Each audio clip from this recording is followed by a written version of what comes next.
కక్ష సాధింపు ఉండవు, రాష్ట్ర అభివృద్ధి నా లక్ష్యం సీఎం రేవంత్ రెడ్డి. అహంకారం వల్లే కేసీఆర్ ఓడిపోయిండు. ఇదైతే 100% నిజమే. ఈ ఒక్క మాటను ఒప్పుకుంటామే రేవంత్ రెడ్డి. కేసీఆర్ 100% అహంకారం వల్లనే ఓడిపోయిండు. కేసీఆర్ ఒక్కడే కాదు అహంకారం, ఇదే కేటీఆర్కి అహంకారమే, హరీష్ రావుకి అహంకారమే, మళ్ళీ మొత్తం వాళ్ళ బ్యాచ్కి అహంకారమే. కేటీఆర్ ఎక్కడి దాకా వెళ్ళిపోయింది తెలుసా? ఆయన సభలకు పోయి ముద్దులు పెట్టే కాడికి వెళ్ళిపోయింది, ఫ్లయింగ్ కిసులు అంటాడు. యువరాజుల లెక్క చేసిండు కేటీఆర్. ఇప్పుడు కేటీఆర్ కళ్ళు దిగచ్చినాయి. అరే ఎవ్వరు కనీసం తెలంగాణ ప్రాంతం మీద అవగాహన ఉన్న వాళ్ళు, తెలంగాణ ప్రాంతంలో ఇలాంటి పథకాలు పెడితే ఇంకా అద్భుతంగా ప్రజల్లోకి పోతామని ఎవరైనా సలహా ఇద్దామంటే పట్టించుకోపోయేది.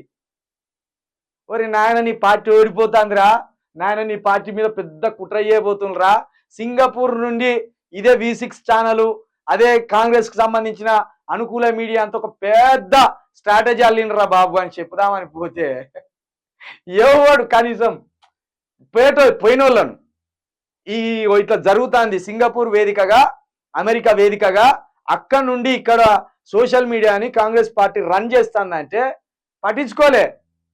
తర్వాత తెలుసుకొని ఆ అక్కయిలు వామ్మో ఇంత పెద్ద టీం వర్క్ చేసింది ఆ కేసీఆర్ మీద. కేసీఆర్ని ఒడగొట్టడానికి కేసీఆర్ అహంకారం ఒక్కటైతే, కేసీఆర్ అహంకారాన్ని, కేసీఆర్ ప్రజలకు అందుబాటులో లేని విధానాన్ని సోషల్ మీడియా వేదికగా ఒక 500-600 ఛానళ్లతో పాటు అమెరికా, సింగపూర్లో కాంగ్రెస్కు సంబంధించిన రాహుల్ గాంధీకి సంబంధించిన ఒక నెట్వర్కే నడిచింది.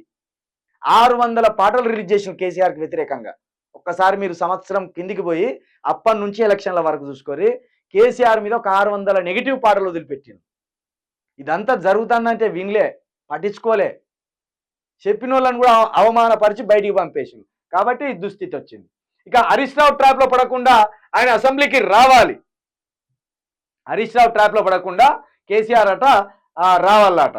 అయ్యా డ్రగ్స్ చెకింగ్ కోసం సిగ్నల్స్ వద్ద పోలీస్ డాగ్స్, మీడియాతో చిట్ చాట్ వెల్లడి. కేసీఆర్ అసెంబ్లీకి వస్తే రసవత్తరంగా ఉంటుంది రాజకీయం. మరి ఆయన ఎప్పుడు వస్తారో చూడాలి. మరి ఆయన వస్తాడా, గిట్లనే కాలం వెళ్ళబుస్తాడా?